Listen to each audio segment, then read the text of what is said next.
Welcome to OCL Soundwaves. I'm Tom Angeli for the Ocean County Library. And this is part 2 of the life of Jim Doremus, our artist from Manchester. You've seen his work in part 1 and heard a little bit about his background and his life in part 1. This time around, though, I have to address something that came up a couple of times in conversation, and I purposely walked around it because I wanted to focus on your art. But you dropped it in there, so I have to follow up. And it seems that in the middle of a fairly stable life, on the way toward retirement, you wound up working for the FBI. That's kind of like your barber telling you that he goes cliff diving in the off season, or your veterinarian telling you that he digs out landmines in his spare time. You seem like such a quiet guy. So how did you wind up in that? Well, I had retired. I was working for a large printing company, and all of their customers were located in the Twin Towers, or nearby the Twin Towers. And when the towers came down, they lost this huge customers. And at the time, I was a plant manager. And of course, they couldn't afford my salary anymore. They had lost all that business. So they let me go, and I retired for 3 months. And my wife told me that I needed to go and find something to do because I'm always full of energy, always getting in her way. But anyway, I went online, and I happened to find the job advertised by the FBI. And I thought, what the heck? What can I lose? I applied for the job.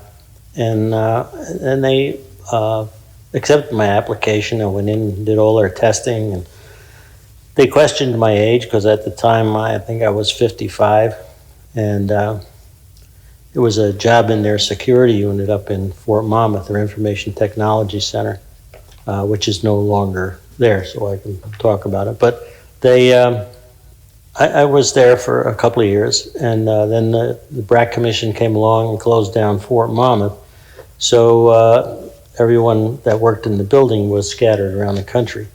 I decided I didn't really want to move.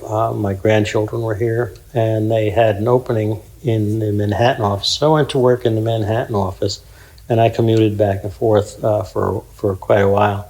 It was an interesting job. I worked in counterintelligence, counterterrorism. I can't get into details, obviously, but it was an interesting job, a fun job, met a lot of nice people, did a lot of interesting things. Is that the kind of thing that if you told me you'd have to kill me? Or? Yeah, well, we wouldn't really kill you, but I would probably get killed if I told you. But so let's get a time frame on this. When did you see this basically this want ad? And it was shortly after 9/11, when the towers came down. I applied for the job, and it took a long time for them to go do my background checks and all of it. You have to, obviously, to go to work for them, you have to go through a lot of investigation on yourself and your background. They checked everybody in the neighborhoods that I lived in. They checked on past employers. They checked with people that I really didn't know, but I was acquainted with. And they just wanted to see what my character was like, I guess. Okay, so we know it was a little after 9/11. We know you had a lot of clients in the towers. It's hard to believe now, but there are people graduating college who were born at that point. So give us, I kind of know the context, but give us your take on the context of the mood of the country at the time that you decided to do this. And was that debacle, did that contribute to your decision to do this? Absolutely. I think the mood in the country was that people were very frightened because we're being attacked on our own soil, which for the most part had never happened before. And what they did was a very well laid out plan, and nobody was watching them. And so I think that it disturbed me to a point where even if I was out playing golf and an airplane flew overhead, I was checking it out, make sure that it was just a normal airline going over. But that went on for quite a while. So I think everybody was just really frightened at the time. I can remember an extended period of time when there were no planes flying over. Exactly, yeah. It was tough to get around anywhere. But fortunately, things have settled down, although the same type of scenario is still evident in this country, and we can't really let our guard down again. And unfortunately, people are beginning to forget, because, as you said, the people who were just born then are now college students, what have you. They have no idea what happened then. They read it in the books, but so they get a version of it, but yeah, they don't get to live it. exactly. So you're 55. Now you've already moved the family back from up in New York State. You left the print shop, you came back, and at a point when other guys are looking toward the golf course and, not much else anymore, you decided to plunge headlong into this. So you must have had an incredible amount of patriotic fervor going on inside you. Well, I did. When I was young, I wanted to join the Marine Corps, and that was 1965, right at the beginning of the Tet Offensive. And my parents discouraged me from, that was in Vietnam, the young people that aren't aware of it. My parents talked me out of it, and I ended up going to art school, and I spent 2 years at the School of Visual Arts. And after 2 years, my then girlfriend and I decided we'd get married, and we got married in November of '71. And that's I'm sorry. We got married in October of '68, and in November of '71 we moved to upstate New York, and I received a notice from my draft board in 1970 that I've got this backwards here. I'm sorry. It's okay. We were married in '68. We decided to get married in '68. Shortly afterward, I received my draft notice. We gave up our apartment. I gave up my job. And I was all ready to go. I was ready to ship out in March of the following year to go to Paris Island for boot camp. And we discovered that my wife was pregnant. So I went down and let the draft board know what was going on. They ended up giving me a 2A deferment. So I went back to my wife and family, and now I'm out of a job, out of an apartment. And a friend of mine happened to be visiting from upstate New York, a fellow that I went to school with.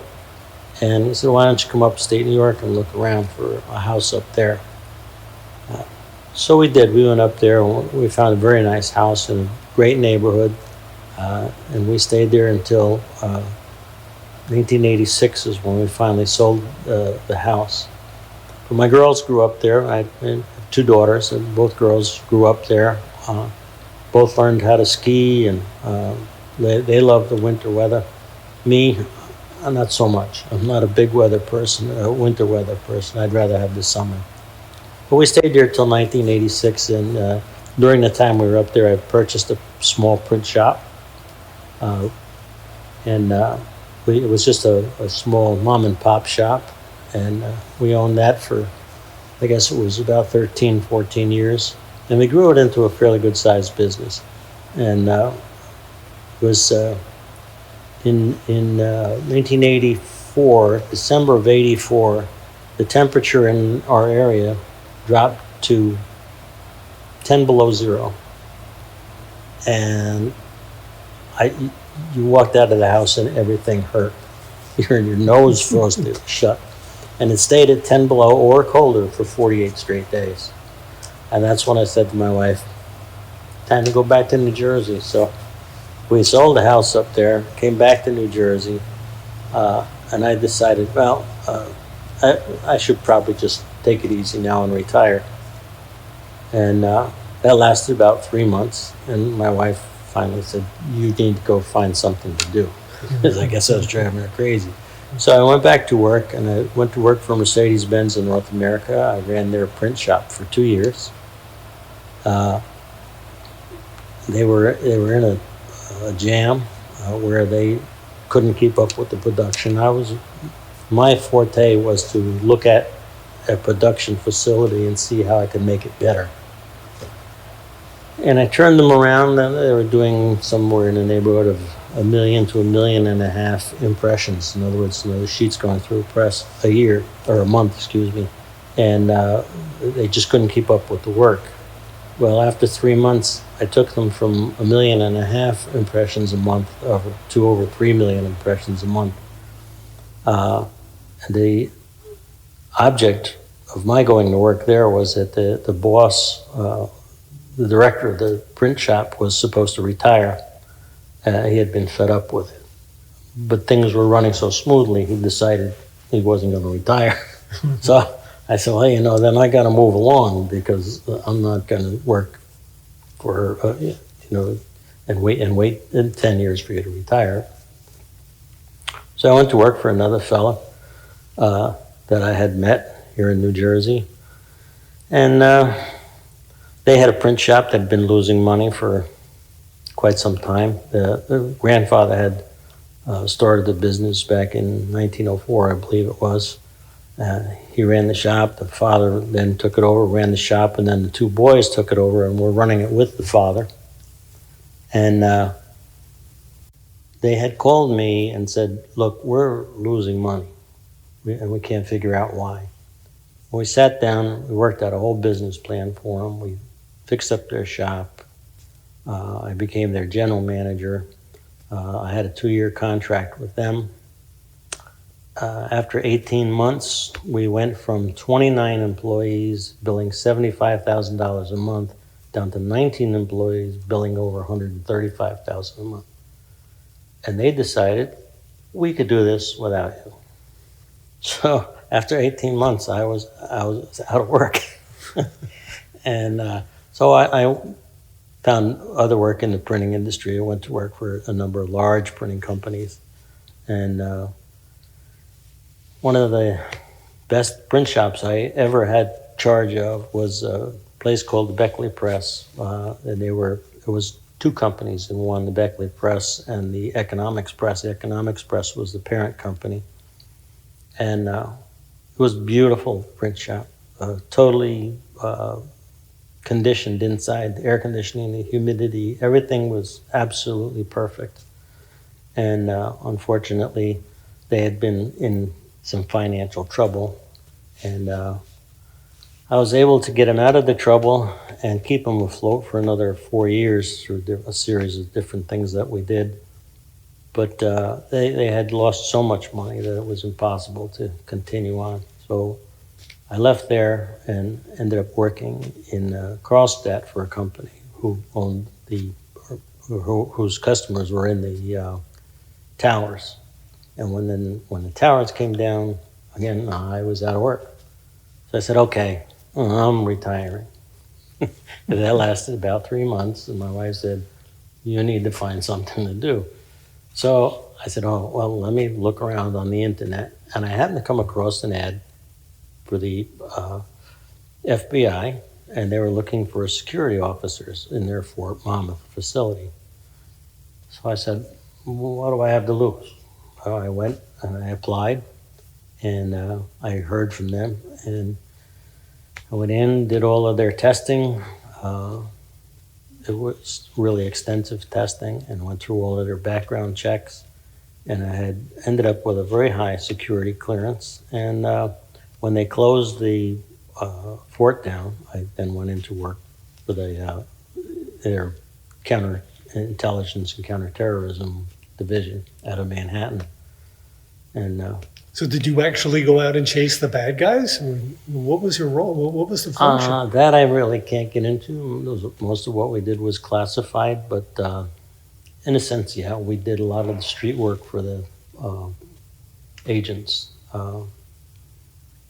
What did your family say when you came home and said, guess what? I'm going into counterterrorism. That was a bit of a shock, but with all the decisions I've made through my life, my wife was okay with it. She knew that this was something that I wanted to do. I never did get into the Marine Corps, but I had two brothers that were both in the service. My dad was also in the service in World War II. And so I felt this is something that I really should do, really should get into. Was there ever a point throughout those 10 years when you said to yourself, why did I get in? What have I gotten myself into? Never, I never doubted it for a minute. Mm-hmm. You know, it was a fun job. It was an exciting job. It could be dangerous at times, but it was something that they needed to be done. And I had a lot of support from my family, a lot of support from the FBI, and it's not something that I regret. Definitely, I enjoyed myself there. And Jim, is it anything at all like it looks on television when you see the agents out on the field and they're all kind of snapping at each other and they got their guns drawn the whole time? No. It's we all work together very well, and everybody has a role to play. And as long as you know your place and you do what you're supposed to do, there's never a problem. Unfortunately, with the FBI, real live FBI, we never solve cases in an hour. That's shocked. Fantasy. In fact, I don't know if you remember, a number of years back, there was a group of Russian spies that were arrested and sent back to Russia. A beautiful red-headed young lady was part of their group. And I was able to do a small part in that at the very end. But they actually worked on that for over 10 years before they could put all the information together and arrest these people and get them out of the country. So it takes a long time. You have to have rock solid evidence. You can't, just because somebody said, Tom Mangelli is a bad guy. That's not quite enough. No. And the funny thing is, a lot of people are down on the FBI with, in the Boston Marathon, there were those fellows who placed the bombs. The bombers. It's true that somebody had turned them in much earlier, but what the public doesn't understand is the FBI, in order to open an investigation, the FBI has to go through a lot of, and this is mandated by Congress. Let's just say somebody turned them in. They had gone back to Russia and did whatever they did in Russia. And when they came back, somebody made a complaint. The FBI looked into it, but by the rules set up by Congress, the FBI can only open a preliminary investigation, and that investigation can only last for a certain length of time. If they find nothing wrong in that period of time, they have to close the investigation. If they find something wrong, then they can open up a full investigation, which again can only last a certain length of time.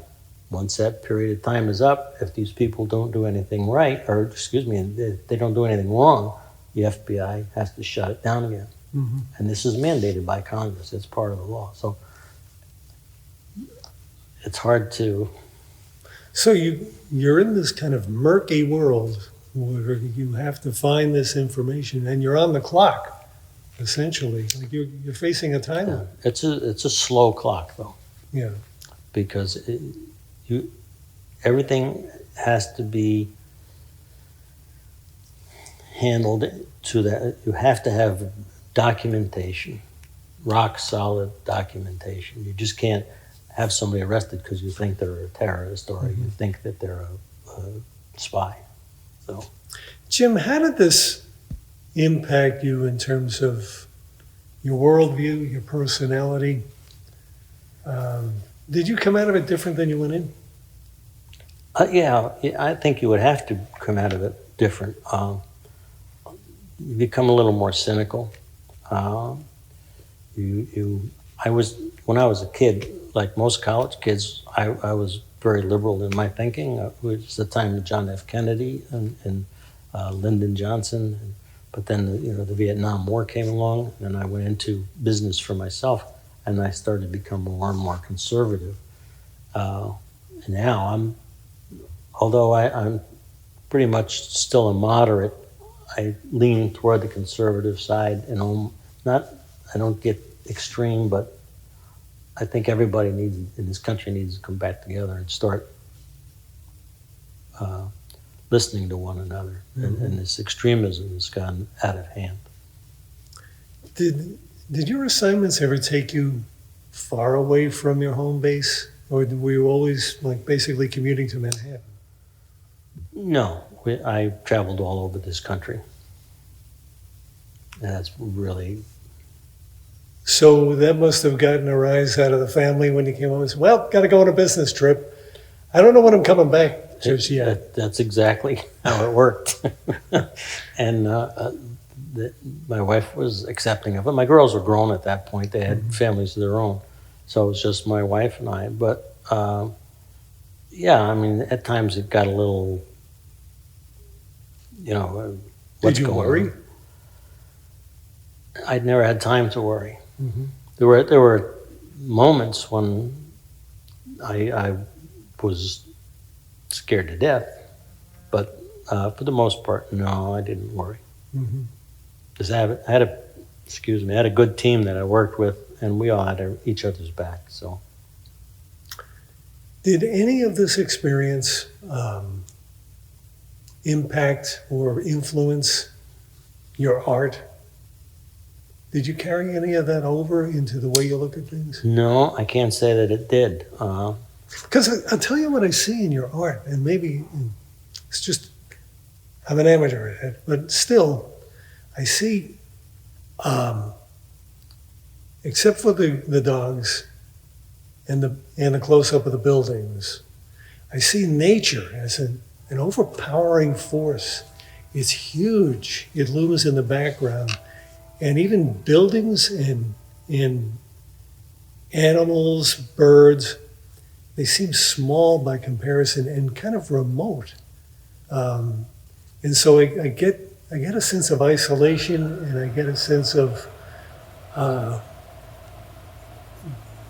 kind of inevitability about the forces of nature around these isolated buildings and beings. So I don't know if you look at it that way. It's an interesting point you bring up. I was always into nature. I was Boy Scout. I was a Boy Scout till I was, I guess, 17, 18 years old. And I went to a lot of Boy Scout camp for a number of years. I was a member of the Order of the Arrow. So everything that I did, even as a grown man, I loved to play golf because I liked being out in the natural settings. I liked it was quiet. I'm a quiet guy. I don't get. It takes a lot to get me upset, and I've had a lot of training with the FBI and through my art that keeps me calm. In fact, I'll sit and do the pointillist pictures with a pen while I'm watching TV. TV doesn't interest me that much. I can sit in an evening, knock out a good portion of a drawing. And if my wife is in watching TV, I'll a lot of times go in and just paint. I would find a TV noisemaker. I don't like noise. It must be hard to look at a crime show without going, no, that's not how you do it. Yeah, so, there are some crime shows that I get a kick out of, and again, they solve them all in an hour, so they're pretty good at what they do, I guess. But that's all acting, and the writers. There are a few TV shows that start out generally pretty good, and last for a long time. They'll go through a lot of seasons. But again, they just, it's not real life. And people look at, even going way back when I was a kid, the cowboy shows where the Hopalong Cassidy would pull out his gun and the guy was 100 yards away and he'd shoot the gun out of the other guy's hand. It doesn't happen. That's just fantasy. So, bottom line, who do you equate with? Elliot Ness or James Bond?